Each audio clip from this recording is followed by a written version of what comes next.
Welcome to the Trying to Be Better podcast with Joel and Steve.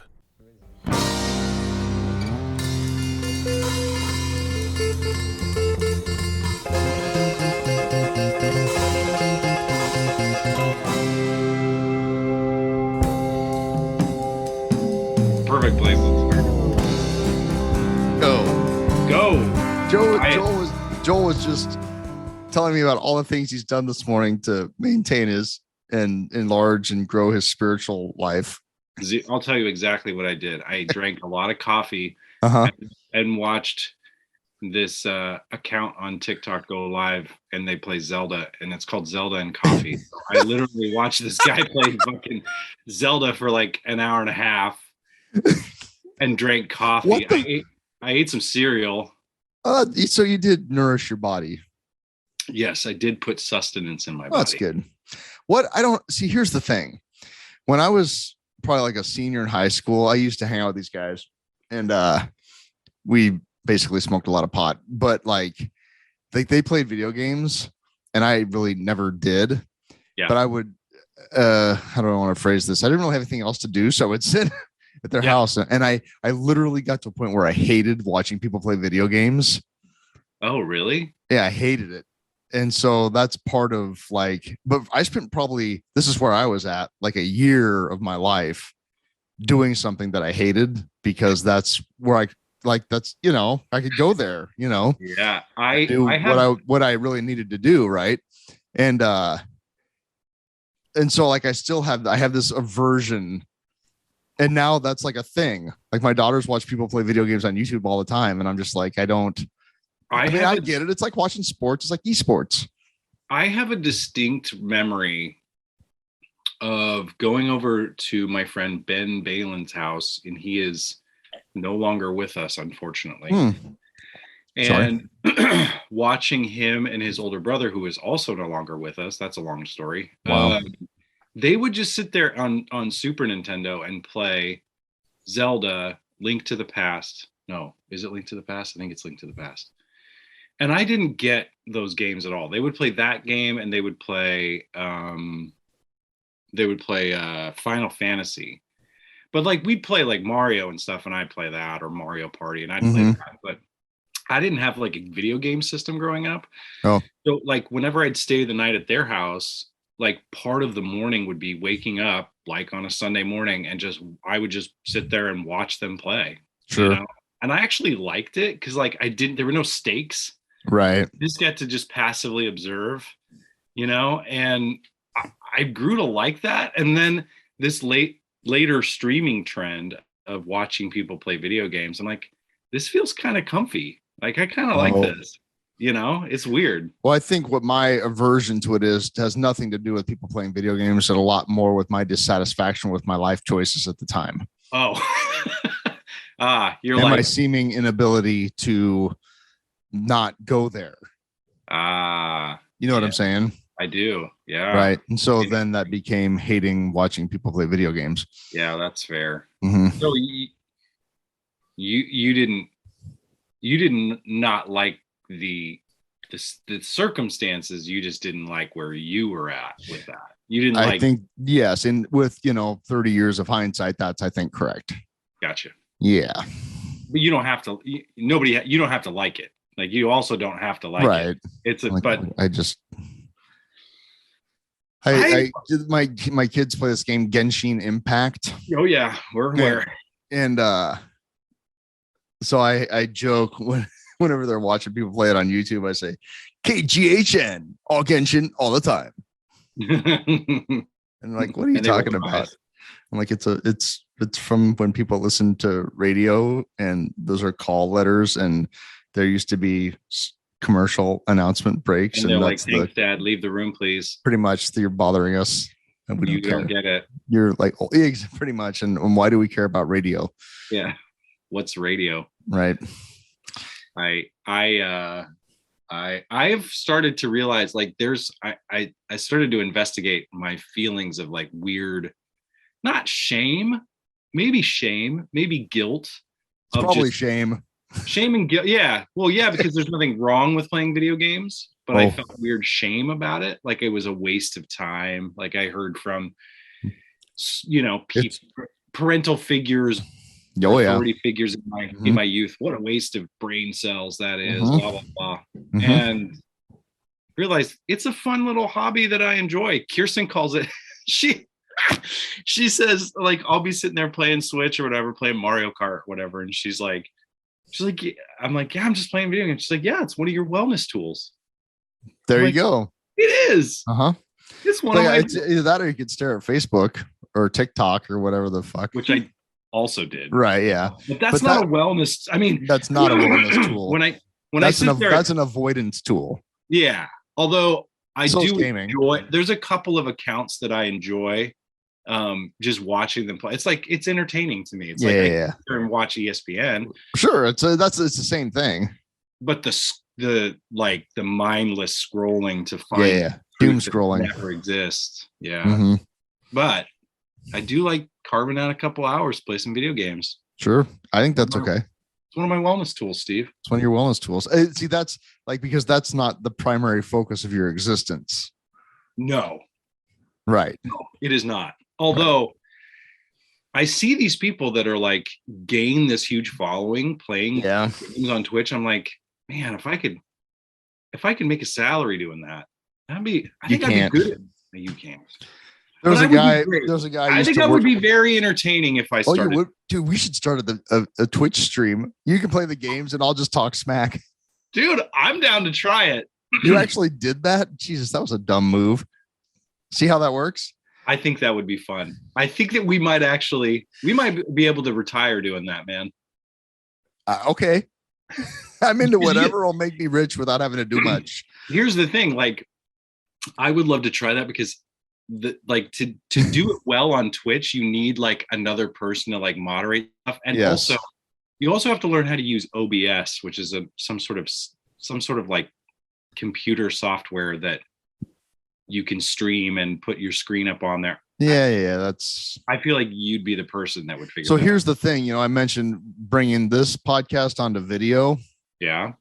I'm not going to do that because it's too, I was looking at what it'd take to do that realistically. And well, I mean, the always chilling dudes do it. But I think Tom puts some time into it. Yeah. Cause I'm going to let people look behind the curtain for a second. I put a grand total of about 20 minutes an episode into processing. It doesn't take a lot. Right. And because I could just upload the Zoom feed, what we're looking at now, up to YouTube. I mean, we could do that, but the problem with that is that it the way it records whoever it perceives as talking in that moment. So it's really choppy. Like if I could do the side by side thing, I just upload it to YouTube and call it good. Yeah. But it wouldn't be a super great viewing experience, I don't think. I mean, I'm sure it'll scratch somebody's itch out there, but no, I think that would be really clunky. Yeah, I don't know. I mean, plus just the additional, if I have to put another 20 minutes into it, I think I'm out. Yeah, there's a threshold, huh? We don't go totally. If I have to learn Photoshop in order to put stuff up, no. I don't know. I mean, I love you and I love this, but I don't know. Well, we'll found a way. Maybe if one of our listeners out there could show me how to do it or something. I just don't feel like we're building the wheel right now. I was talking to a friend the other day about, because he was talking about starting some sort of content. He said podcast, but he had a couple of other ideas. And I said, the best thing we ever do is do it. The best thing we ever do is just consistently do it. Mm-hmm. Like, unless something intense is like we're out of town or we need a break. Like Joel's got a bug in his eye. Oh God. That was intense, Steve. I know. I wasn't breaking your balls. I was just saying it was a thing that happened. Yeah. If a bug gets we podcasted, you podcasted from a park in St. Louis last week, but you're probably not going to do it from the dock in a box while you're waiting to get bug parts taken out of your eye. Like that's not. No, that was very uncomfortable to get very small forceps stuck into your eye socket. I will tell you. Yeah, I know. But yeah, that like the fact that we actually do this consistently. Yeah, that we do it consistently. That it's not like a tremendous burden. It's just doing it. Yeah, it's just what we do. Yeah, well, yeah, and it's wild to think that a week ago I was sitting in a rental car in St. Louis. Yeah. The week that I've had has been intense. You've had a hell of a week. I've had a hell of a week, Steve. Yeah, you really have. Well, you want to talk about it, or we just want to leave it there? No, we'll talk about it. I think that I've gained some semblance of insight, but I think it's still going to take some time to process it all. But first things first, I did do the yoga class in the park. Oh, nice. And it was fucking fantastic. Oh, great. It was great. Because the rain stopped right as we all unfurled our mats. So was the ground wet? That seems uncomfortable. A little bit, but it wasn't like downpour, right? So it was damp, but then the sun came out and it was really warm and I was sweating. Seems like it could be muggy. Yeah. It was. St. Louis is pretty humid in general. It definitely was. But it was like in Forest Park next to this, it's called the Grand Basin, I think, but it's like this huge reflecting pool that faces the art gallery. And there's like egrets, you know, those weird birds, egrets. Egret. Yeah, they were just landing around us. Okay. And the yoga instructor was like, and twist to your right, and you'll notice an egret has joined us to give us its bird medicine or whatever. It's so great. Okay, I'm looking at a picture of an egret right now. Yeah, they're really cool. I saw like 3 or 4 of them that day. Uh-huh. Okay. And then the Pearl Jam concert was that night, and those of you following along at home, yes, I got emotional even talking about it, but I was very, very emotional during that whole show. It was so great. Oh, it's catharsis. It was totally a lot of buildup happening there. And the songs that I thought would really move me were great, but there was a surprise song that really got me. It's called "Life Wasted" by Pearl Jam, and one of the lyrics, "I faced it, a life wasted. I'm never going back there again." And I just thought about recovery and all. It was just like, ooh, I was like, just a total blubbering mess. Yeah. So those are the best concerts. Anybody that they record every show, so they'll put out a quote unquote bootleg St. Louis 2022 show. I highly recommend anybody wants to check it out. It was really special, and I got to meet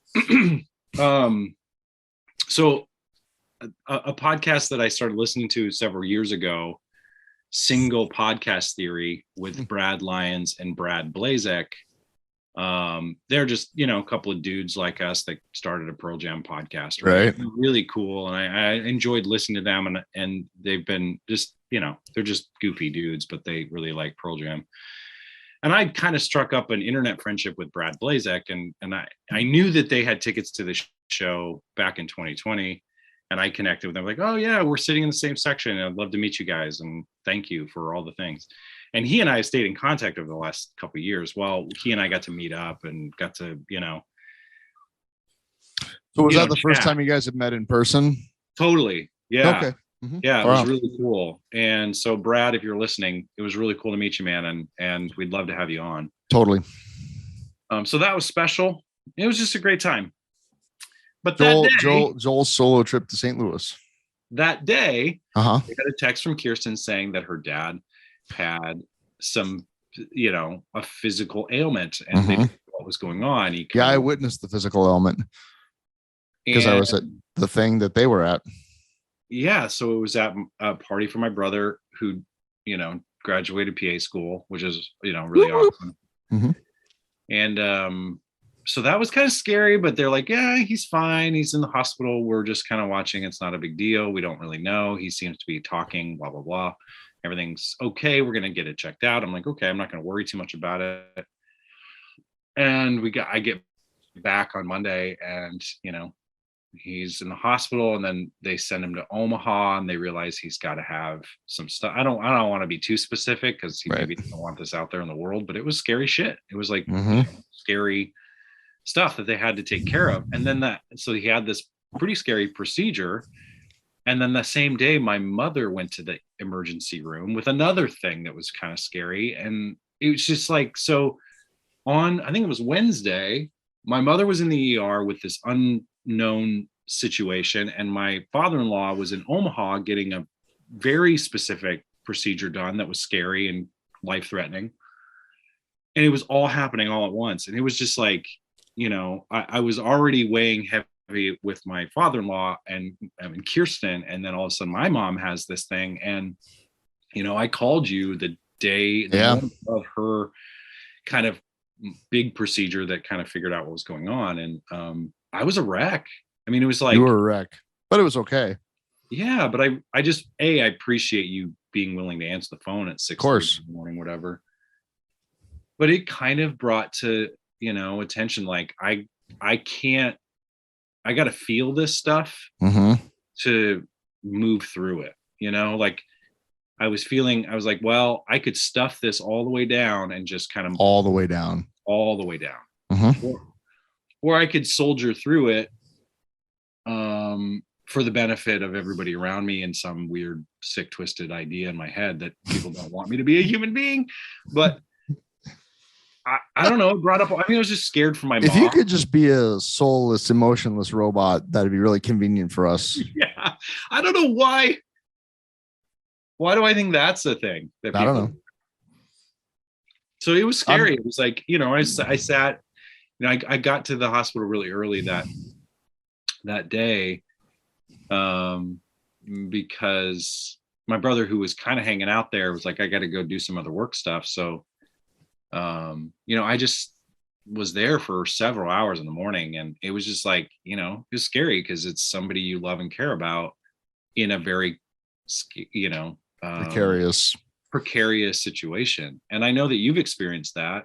I haven't had a lot of those experiences with my immediate parents. Like my dad had a heart attack when I was pretty young, so I didn't really fully comprehend all that. It was scary, I guess, but I don't know. It was just a hard week because there was a lot of uncertainty, and it kind of brought into question, my own mortality, my parents' mortality, powerlessness, profound respect for medical professionals, and all of it, like all of that shit. Yeah. So it was a wild week, man. And it feels like, last week's podcast, it was like a month ago. It feels like it. And I wasn't even going through all that. Yeah, man. Directly anyway. Yeah, it was wild. I mean, it's like what happens in those moments is like, I was sitting in a work meeting and it sounded like Charlie Brown's teacher. Wah, wah, wah, wah, wah. Yeah, I was like, I got to get out of here. I got to go to the hospital. I can't be here. This is ridiculous. It just snaps into focus priorities,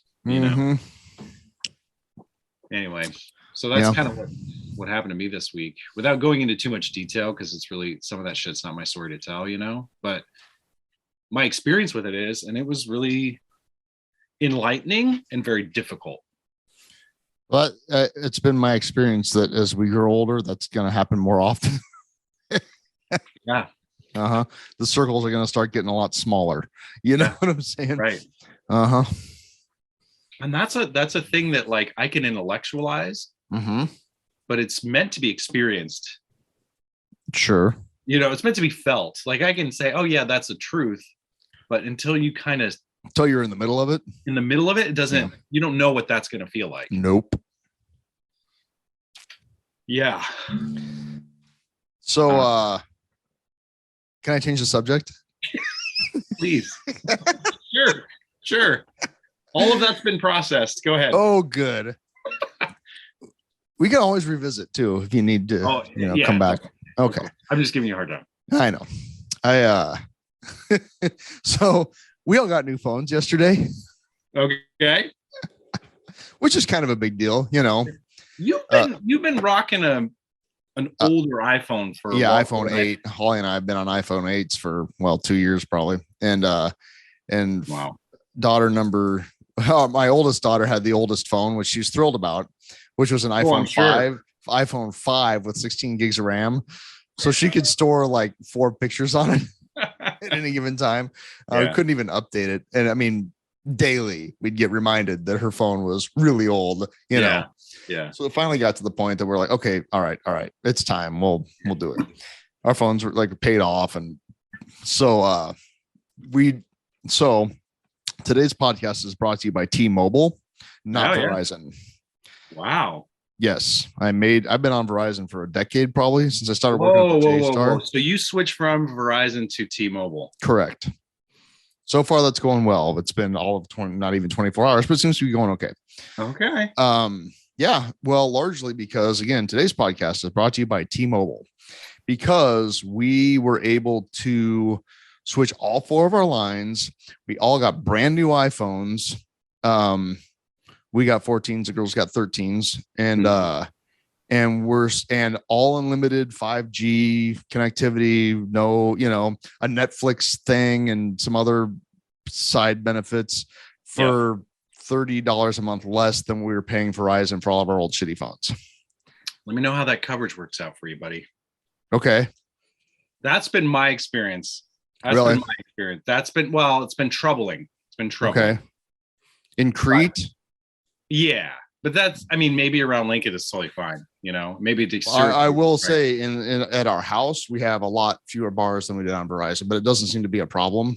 Yeah. And the 5G connectivity is still good. And it may be an issue in Syracuse. We'll see. But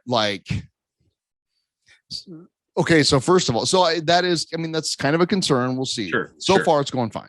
And we go to Omaha, it'll be fine. Right. So the guy that helped us, his name was Justin. Huge shout out to Justin at the 48th and OT mobile store. He made that all the hardest part of it was transferring data from Holly and I's iPhones to our new ones, because we had tons of data and it just took forever. Right. And it was covered in dust because the phones were so old. Kind of. But it just took a long time. And but that was nothing on. But that process usually is a nightmare. Yeah. And it totally was not.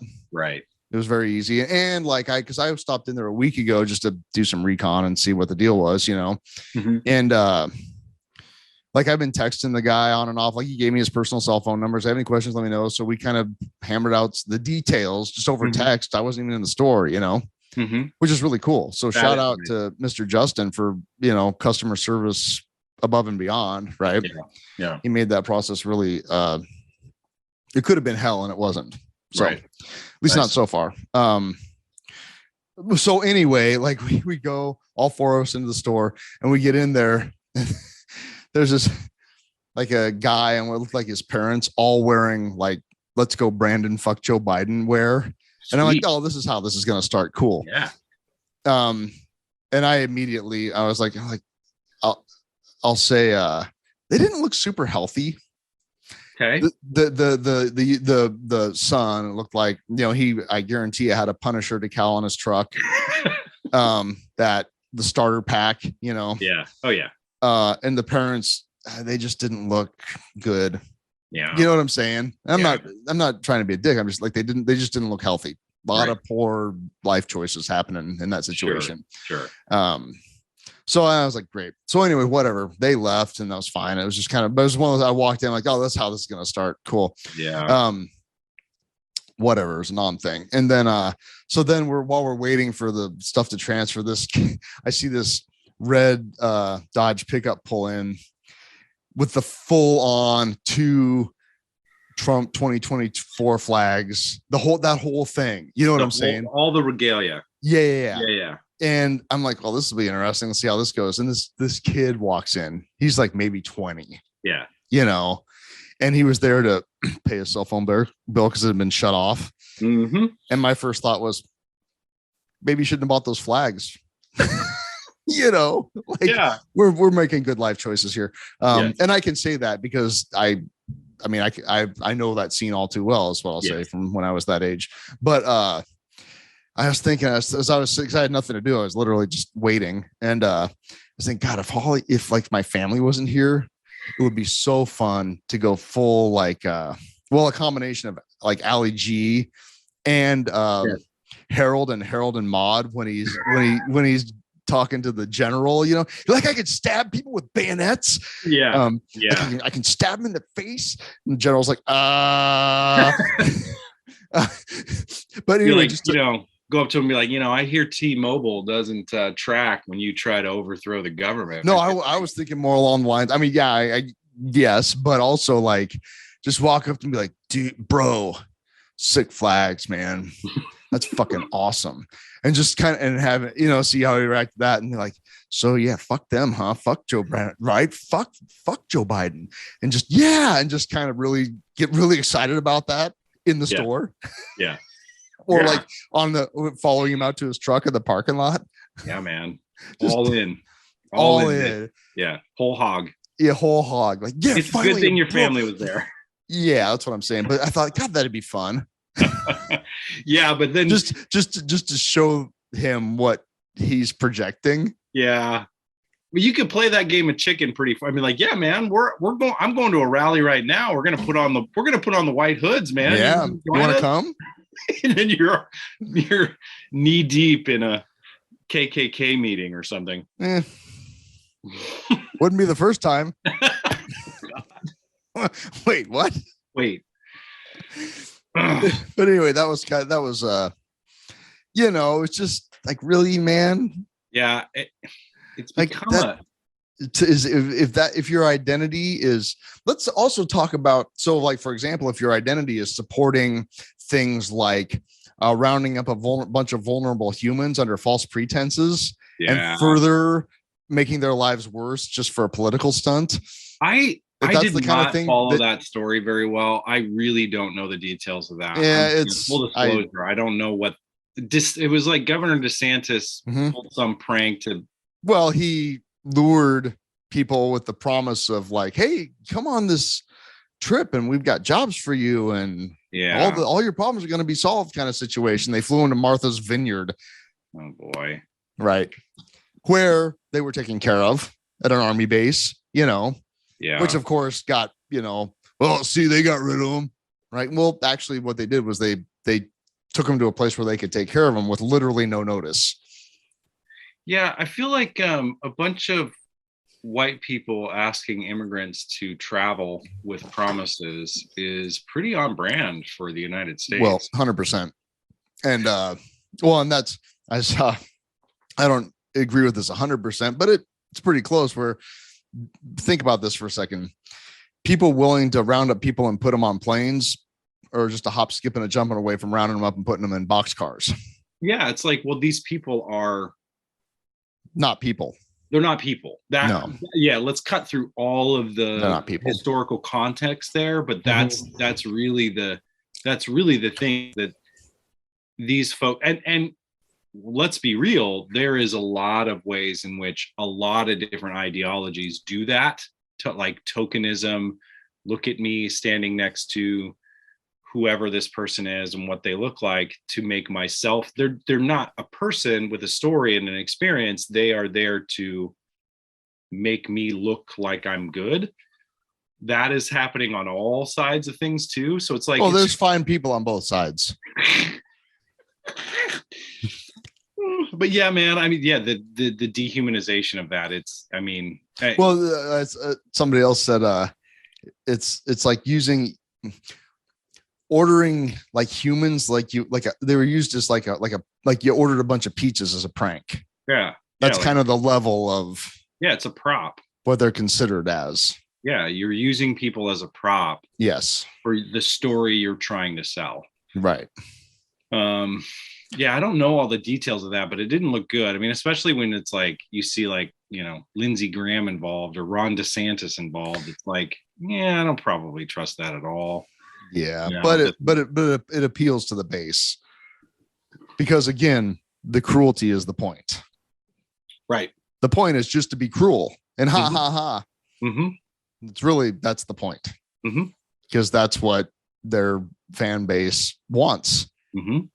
Is cruelty. Mm-hmm. No, that's not true. We don't want cruelty. Well, but we're going to support it. Yeah. Mm-hmm. Well, when you get down to it, I mean, it's, the white supremacy will always show through in those scenarios, right? The feeling of superiority and inherent racist violence will always kind of come to the surface, but the defense, that's the thing that I think is really scary about the recent like exposed fascism that's happening, is that they don't care. It's like they don't care. Everybody gets to say the quiet part out loud, and it's kind of something to be proud of. Yes. You're no longer trying to couch it in anything else. And nope. That's, like that's the thing. It's well, really, I was thinking about that kid in his truck and the flags, and like, it's such low hanging fruit for the machine that manufactures that shit, because you got a kid who's obviously struggling financially. That's all I know about him, because he came in to pay his cell phone bill late. So that's pretty obvious, who probably is working at a job that doesn't pay very much and is probably shitty. I'm making a bunch of assumptions here. Sure. But he was definitely not, he wasn't wearing the frat boy uniform. You know what I'm saying? Yeah. And he didn't come in driving the, whatever. He, obviously is not well off financially for whatever reason, but is inheriting a world that just isn't great. And rather than it goes back to the idea of,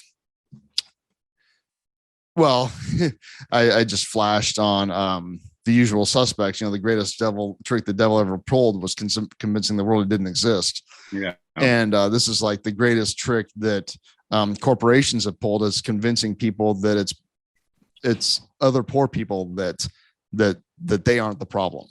Right.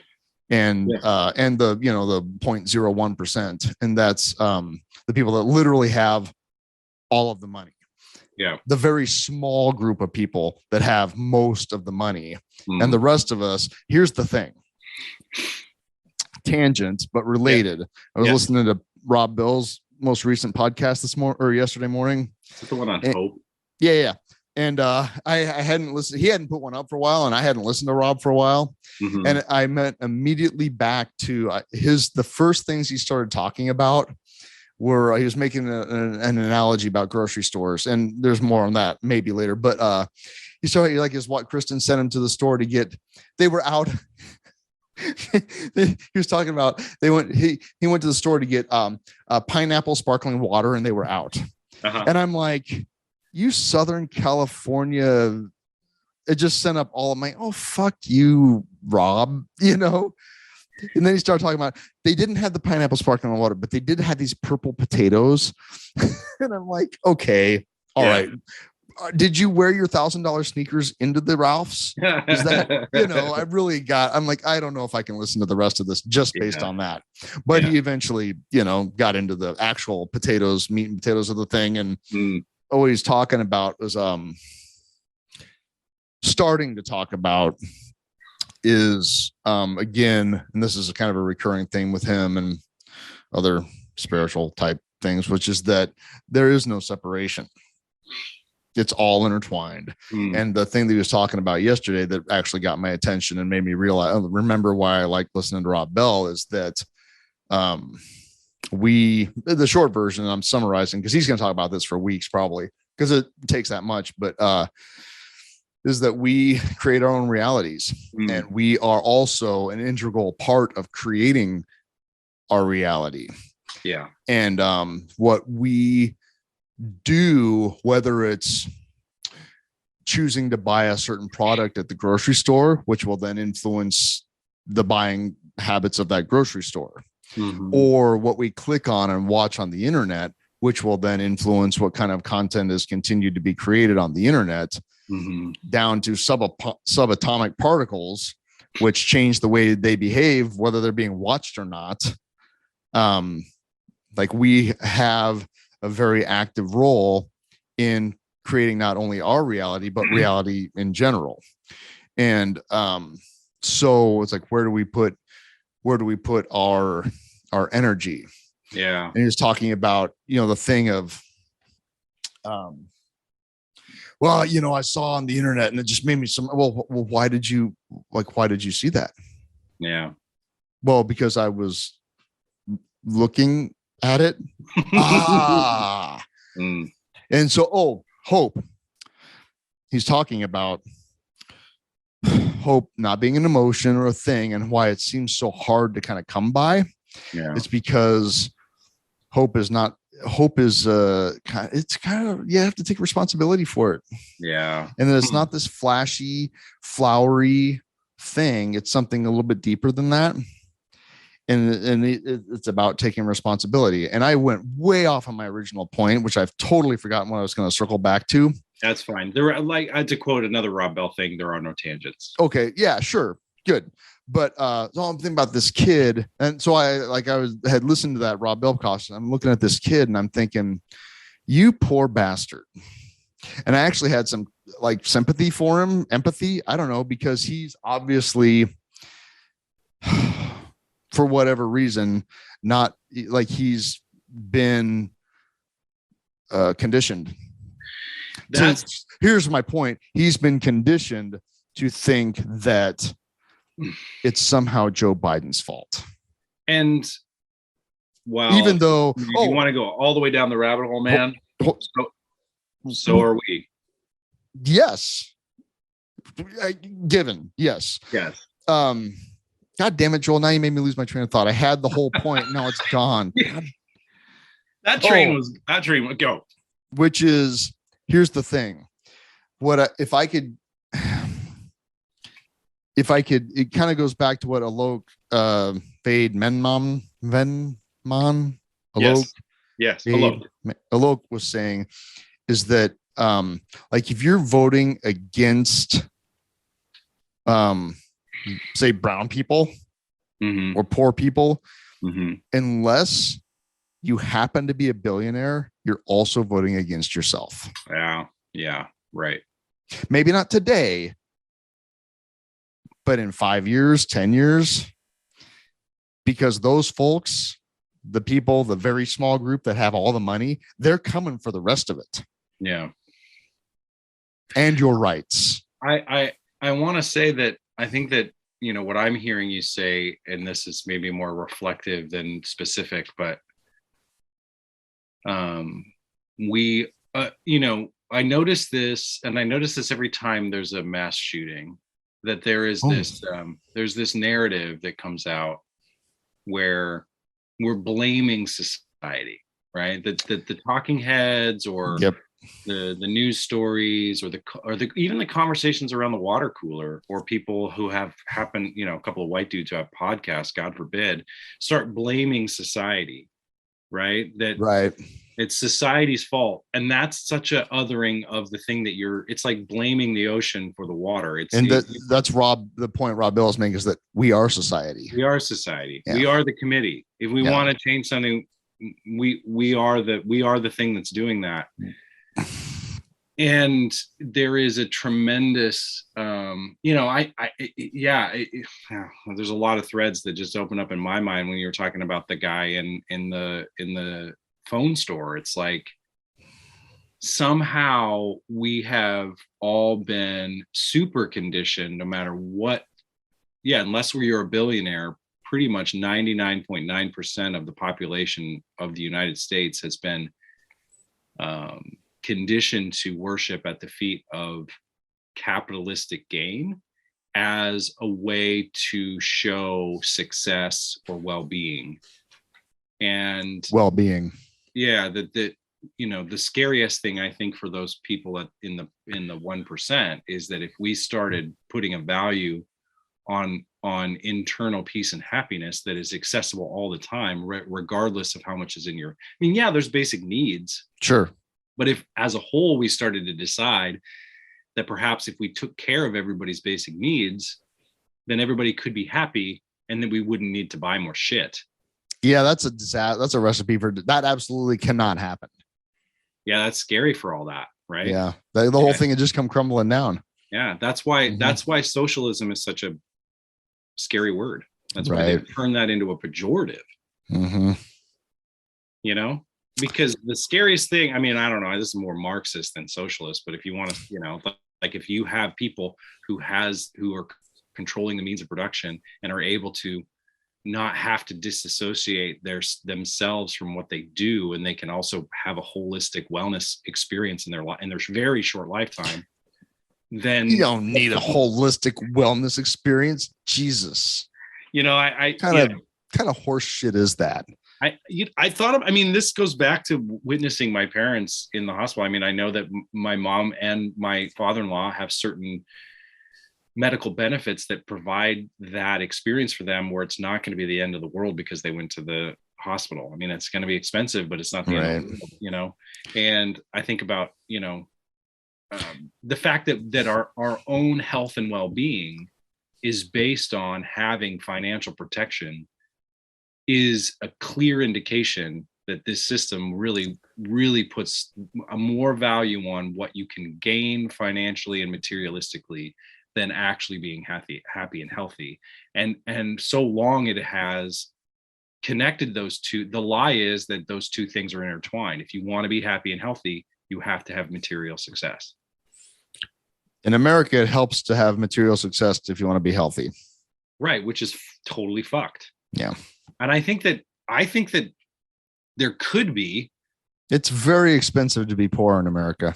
Yeah, but it could be that we are going to experience over time a reckoning with that.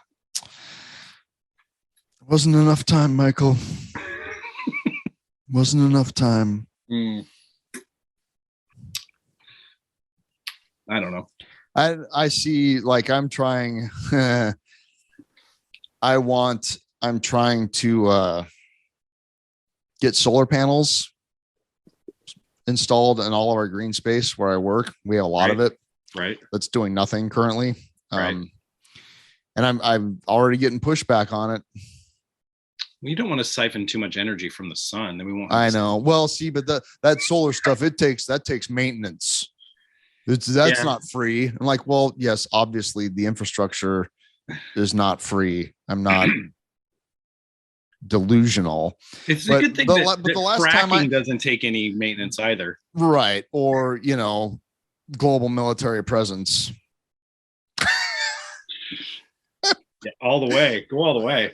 Yeah. I mean, that's kind of expensive. And by the way, have you ever even seen a picture of an oil refinery? Have you even just Googled oil refinery and looked at the pictures? I'm pretty sure those take a little bit of maintenance. Yeah.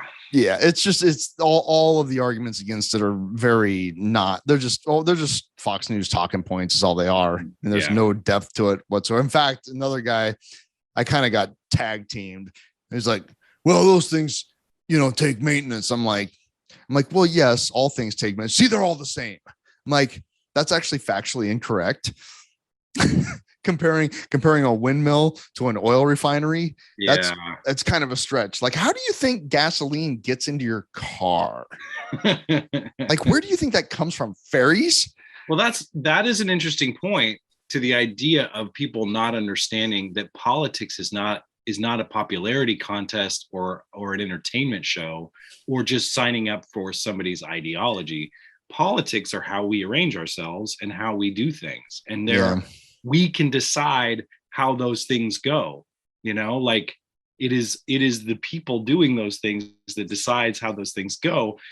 It's perhaps easier to abdicate that to some sort of despot leader, but they're not really interested in doing those on the ground sort of actions. It's like, well, unless it's kicking people in the head with their boots. Right. Unless it's just really easy, simply rallying people to hurt other people to get more votes. It's like, well, actual politics is boring ass policy of infrastructure, maintenance, and organizing. Right. And it's like, I listen, as much as I hate to talk about the fucker, I listened to the audio clip of Donald Trump talking about his process for declassifying documents. Oh my goodness. And I just thought anybody that listens to this and think that's my guy is a moron. Well, period. Sorry. I had no shame for saying that. I'm being very judgmental. If you listen to that and think, yep, you're a moron. But if you do sign up for that idiot, wouldn't it be nice to just let go of any sort of social responsibility to understand how things work and just let somebody, I mean, that is monarchy king thinking. That's so interesting because I witnessed that with this solar discussion. Yeah. It wasn't based on, there was no facts. There was no facts. It was just, I don't like it. And the interesting thing is that a lot of, I mean, the Venn diagram of folks that follow, and this is here we go. It's one circle. Yeah, the people that claim to be a part of what really was a revolutionary spiritual faction against the Roman government, and people that really love Donald Trump for president and that sort of conservative thinking is one circle. The interesting thing is that the whole idea behind, that sort of religion flavor is that they were pretty much trying to overturn a Caesar having that sort of like, well, I think it, therefore it is divine, therefore it is the law. So for Trump to say, well, I can just think that things are declassified and they are, that's the thing we left the monarchy for. The other thing that goes back to my previous point of the greatest trick that's been pulled is thinking that Donald Trump gives a flying fuck about you and your family and your country. He doesn't care. He couldn't care less. He's literally just fleecing every single thing that he can for his own benefit, and now to keep himself out of prison. The other thing too is that I was talking to Kirsten. I'm like, I'm just gonna like I'm not a compassionate view, but just like, okay, let me try to think about this. The guy has no filter. He really doesn't have the intelligence to sort of think about things. He's just stream of consciousness all the time. So whatever he thinks he says, whatever he said was a president saying it. So in his mind, he's not a president.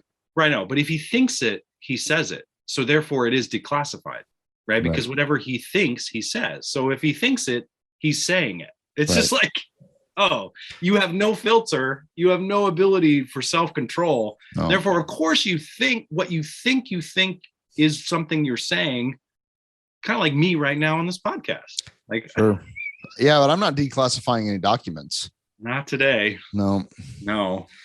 That was our past guest, Ann Diacetis. It's like our president, she made the comment of like, our president thinks he can declassify documents by just thinking about it. I don't know what else there's to say.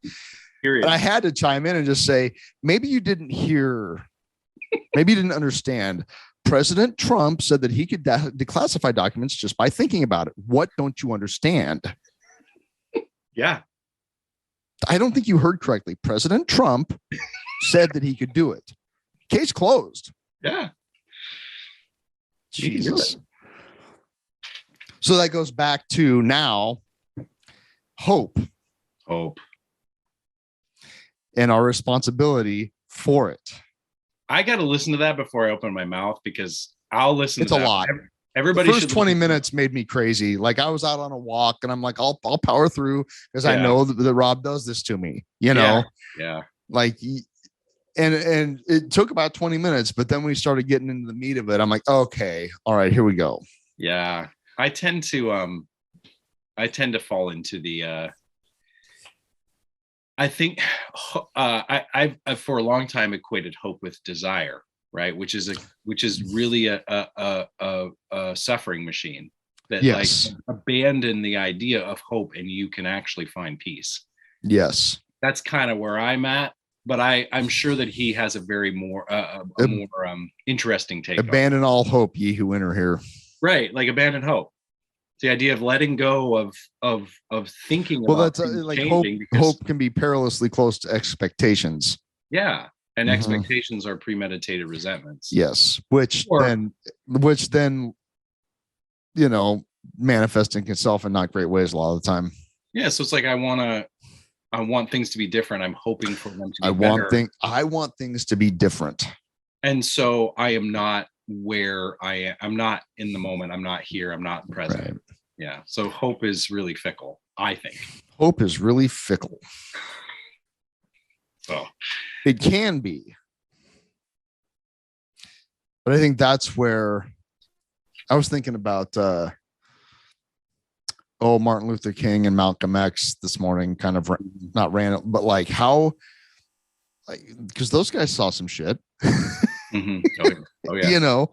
To stand up in the face of all that and kind of the different, and I'm not a scholar of this, and I would love for somebody to correct me if this is the case, but the two kind of mindsets that those two guys represented, which is that Malcolm X was like, ain't nobody going to give you shit. Right. You have to take it. That's it. Mm-hmm. And where Martin Luther King was a little less direct, perhaps, on that level. A little more aspirational, a little more idealistic, maybe. But yeah, man, there are some sermons of his that are God. Yeah, pretty. Don't intense. say words don't have effect, because we've seen that work both ways. They killed both of them. Yes. Yeah, right. 100%. Yeah, they killed both of them. Mm-hmm.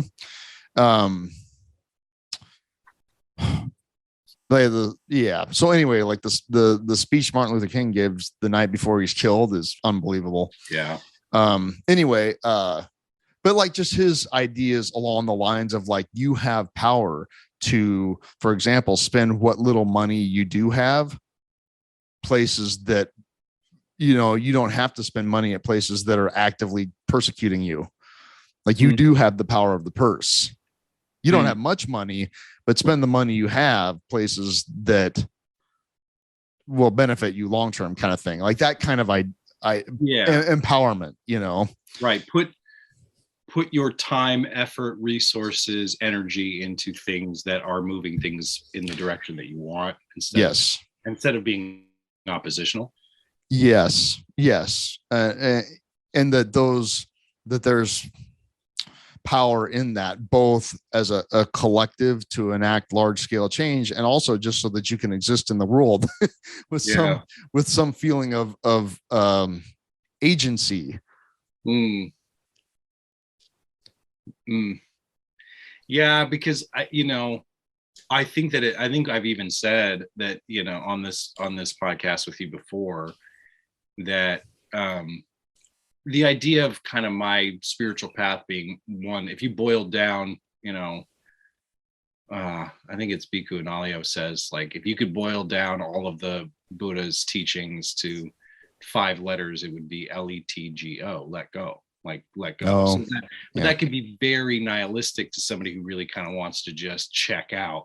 Right. You got to be careful with that. Yeah, because there's the Uli's a nihilist. He doesn't care about anything. Yeah. Just let go and not care, and just play Zelda while the world burns is really not the point. And it is it's impossible. Agency. I like that. To the idea of agency, that you're taking some action towards something rather than just being oppositional. Yeah, and I think that's the larger point that Rob's going to wind his way to over the next few weeks. He's doing a whole series on this. Is that okay. Kind of by accident, but that's what. So anyway, it's the audacity of hope. Oh boy.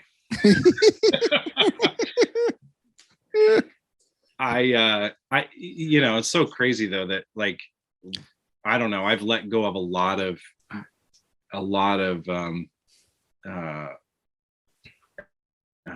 people who adhere to that particular flavor of the divine in my life, but I keep Rob Bell close to me too. It's something about, he's sort of a sage in that way, like, I really do appreciate his view on things. I mean, he's definitely, a privileged white person in America.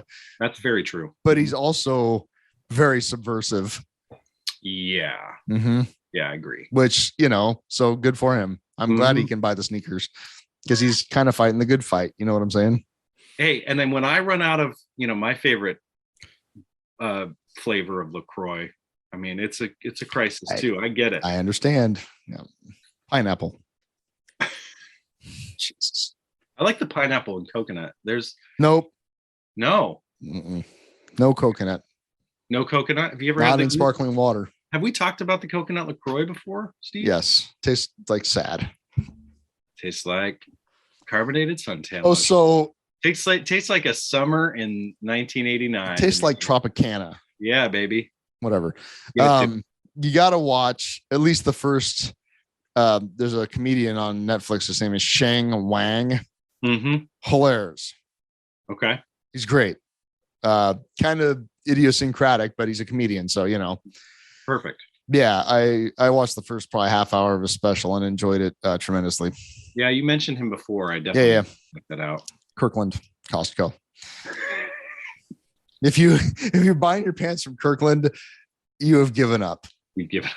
But he's saying it in the sense that like you've let go of your ego and you're beginning your spiritual journey.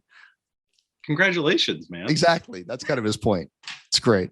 The church of, I mean, in 20 years, Costco will be a mega church where people go to let go of their ego and just like let go of all 20 years, bro. It's already happening. The lie is that you're letting go of the world's fashion demands on you and just being, practical. And really, you're just buying cheap pants. Yeah. And good tires. Yeah. Mm-hmm. All right. I got to go. You got to mic drop. I'm out, says Steve. What are you doing, man? Where you got to go so quickly? We were just getting started. I thought this was going to be like a Joe Rogan 3-hour episode. Nope. I don't want no part of that. Nobody wants a part of that. No, I don't know how they do that. I don't know. A lot of weed. What are you doing today? I guess. Hall and I are going to go see The Cult tonight in Omaha. Oh, fuck. That's right. Mm-hmm. Yeah. So that'll be fun. That'll be great. Uh-huh.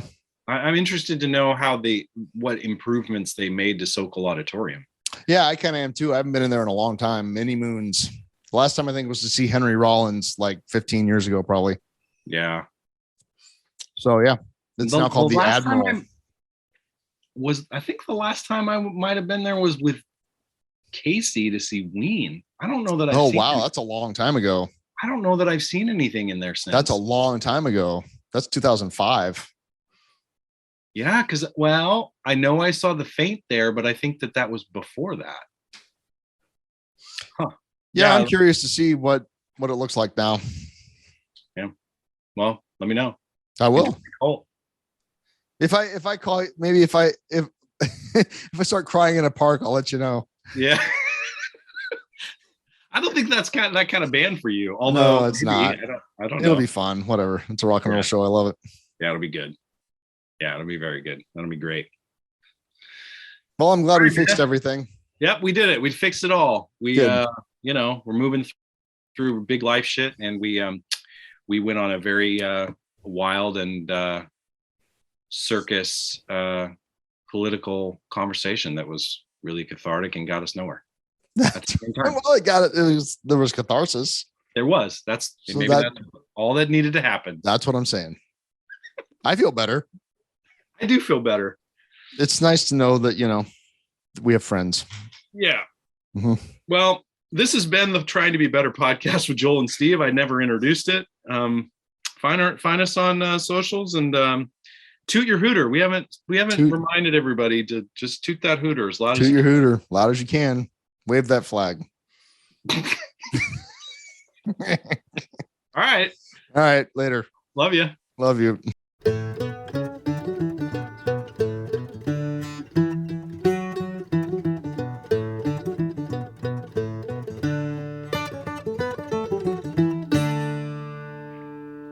Hello, stranger. Hello there, stranger. Does this road go all the way to Little Rock? I've been standing here all day and it hasn't gone nowhere yet.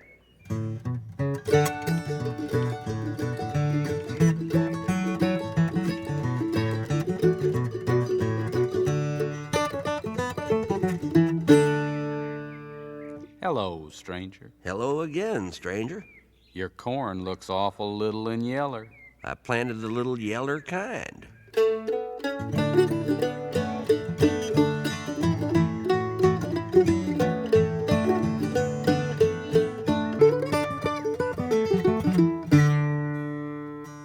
Hello, stranger. Well, hi there, stranger. I don't believe you're too far from a fool, are you? Believe what? I said I don't believe you're very far from a fool. No, that's right, son. Just this guitar and mandolin here between us.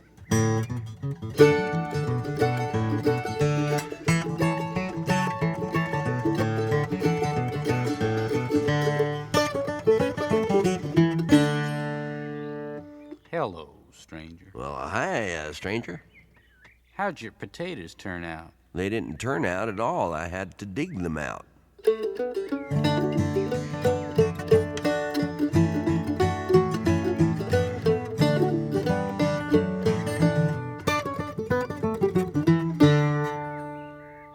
Hello, stranger. Well, hello, stranger. Can't you see that your roof is leaking? Why don't you fix it? Well, right now it's raining too hard, and when the sun's a-shining, why, it don't leak.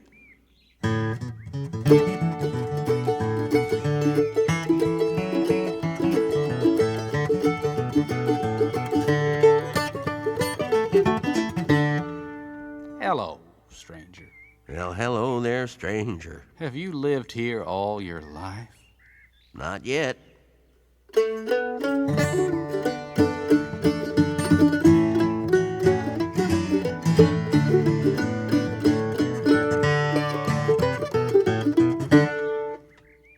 Hello, stranger. Hello there, stranger. You're not very smart, are you? No, but I ain't lost.